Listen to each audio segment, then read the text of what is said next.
নমস্কার বন্ধুরা, আমি বৈশাখী। আমার চ্যানেলে সকলকে স্বাগত। তো বন্ধুরা, আজ সকালবেলাতেই একরাশ কুমড়ো ফুলের শুভেচ্ছা নিয়ে তোমাদের সামনে চলে এসেছি। আর এই কুমড়ো ফুলগুলো জাস্ট মাঠে থেকে তুলে আনা হয়েছে। দেখতে কতটা সুন্দর লাগছে দেখুন। আর আমার তো ইচ্ছা করছে না এটাকে বানিয়ে কোনো কিছু খাওয়ার, মনে হচ্ছে যেন ফুলদানিতে সাজিয়ে রেখে দিই। তো চলুন, এটা দিয়ে আজকে আপনাদের সাথে একটা রেসিপি করে দেখাবো। তো কুমড়ো ফুল নিয়েছি, তার সাথে সাথে আমি নিয়ে নিলাম এখানে 4 টেবিল চামচ মতো মুসুর ডাল, আর তার সাথে দিয়ে দেব 1 থেকে 1.5 চামচ মতো আতপ চাল। তো চলুন, কুমড়ো ফুল আর চাল আর ডাল দিয়ে কি বানাই আপনাদের সাথে দেখাচ্ছি। ভিডিওটা প্রথম থেকে শেষ পর্যন্ত দেখবেন বন্ধুরা, আশা করি আপনাদের খুব ভালো লাগবে। আর আমার চ্যানেলে যদি নতুন কোনো বন্ধু ভিজিট করে থাকেন তাহলে অবশ্যই পাশে থাকবেন। এখন চাল আর ডালটাকে খুব ভালোভাবে ধুয়ে নেব, দিয়ে একটু ভিজতে দেব। ওই 1 থেকে 2 ঘন্টা মতো ভিজতে দেব, তাহলে এই চাল আর ডালটা খুব ভালোভাবে ভিজে যাবে। আর এইদিকে দেখুন, কুমড়ো ফুলগুলো একটু ক্লিন করে নিচ্ছি। কুমড়ো ফুলের মধ্যে কিন্তু অনেক সময় পোকা থাকে, তাই একটু দেখে দেখে এগুলোকে পরিষ্কার করে নিতে হয়। তো এই যে বোটাটা এইভাবে ছাড়িয়ে নেব, আর মাঝখানে যে রেণুটা আছে সেটা ফেলে দেব। বাকি এই ফুলের যে পাতা অংশটা আছে, পাপড়িটা, সেটাই আমার কাছে লাগবে। তো চলুন, এগুলোকে খুব ভালোভাবে ক্লিন করে একদম ছোট ছোট টুকরো করে কেটে নেব। আর এইদিকে দেখুন, ততক্ষণে চাল আর ডালটা আমার ভিজে গেছে। আমি 1 থেকে 2 ঘন্টা পর ফিরে এলাম। এখন চাল আর ডালটা একটা মিক্সিং জারের মধ্যে নিয়ে নিলাম, দিয়ে খুব ভালোভাবে একটা স্মুথ পেস্ট তৈরি করে নেব।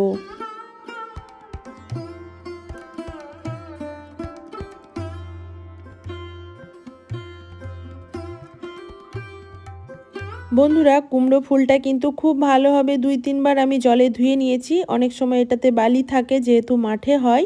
আর ধুয়ে ভালোভাবে জলটা ঝরিয়ে নিয়েছি, আর চেপে চেপে জলটা ফেলেও দিয়েছি। একদম ঝরঝরা পাতাগুলোই নিতে হবে, যাতে কোনো রকম জল না থাকে। এখন যে চাল আর ডালের পেস্টটা তৈরি করে রাখলাম, সেই পেস্টটাই কুমড়ো ফুলের মধ্যে দিয়ে দিচ্ছি। সাথে দিয়ে দেব 2টো মিডিয়াম সাইজের পেঁয়াজ কুচি, আর দিয়েছি 2টো কাঁচা লঙ্কা কুচি। ঝালটা আপনারা আপনাদের পছন্দ মতো নিতে পারবেন। তো বন্ধুরা, এটা দিয়ে আজকে আমি পকোড়া বা বড়া বানাবো। তো তার জন্য পেঁয়াজ কুচিটা বেশি দিলে খেতে বেশ ভালোই লাগে।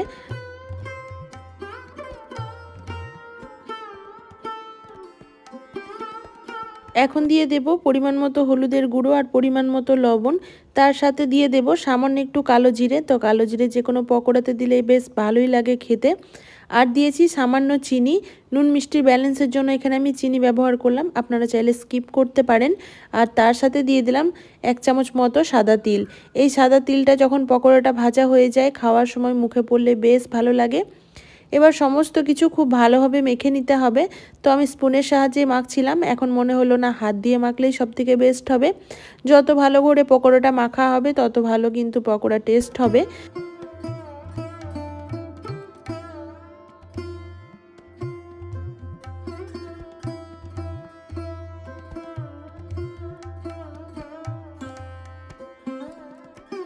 এখন আমি একটা কড়াইয়ের মধ্যে সাদা তেল দিয়ে দিয়েছি। কড়াইটা খুব ভালোভাবে আগে গরম করে নিয়েছিলাম, তারপর তেল দিয়ে তেলটাও ভালোভাবে গরম করে নিয়েছি।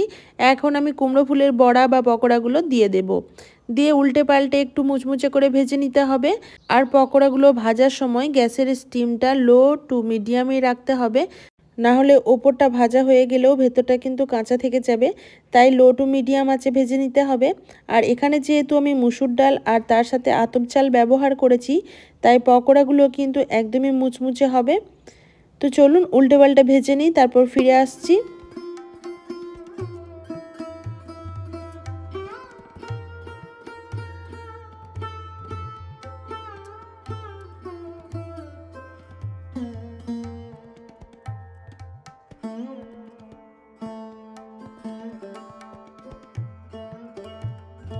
তো একবারে কিছুটা পকোড়া ভেজে তুলে নিলাম। এখন আমি দ্বিতীয় ব্যাচের পকোড়াগুলো দিয়ে দেব।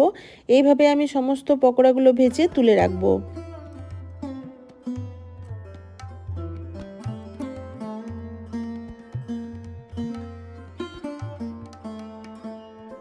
এখন দেখুন, আমার সমস্ত পকোড়াগুলো ভাজা হয়ে গেছে। এখন আমি আপনাদের সামনে পরিবেশন করে দেখাচ্ছি আজকের আমার এই কুমড়ো ফুলের বড়া বা পকোড়াটা কেমন হয়েছে। এটা সসের সাথে পরিবেশন করলাম। আপনারা চাইলে কিন্তু ডাল ভাতের সাথেও খেতে পারেন, কিংবা বিকালে চায়ের সাথেও খুব সুন্দর যায় এই পকোড়াটি।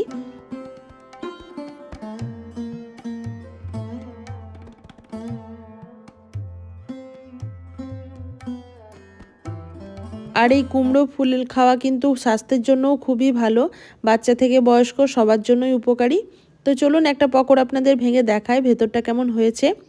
আর বন্ধুরা, ভিডিওটা কেমন লাগলো অবশ্যই আমাকে একটা কমেন্ট করে জানাবেন। যদি কোথাও একটুও ভালো লেগে থাকে তাহলে একটা লাইক দিয়ে পাশে থাকবেন। সবাই ভালো থাকবেন, সুস্থ থাকবেন। আবারও দেখা হবে নেক্সট কোনো ব্লগ বা ভিডিওর সাথে। আজকের মতো এই পর্যন্তই, টাটা।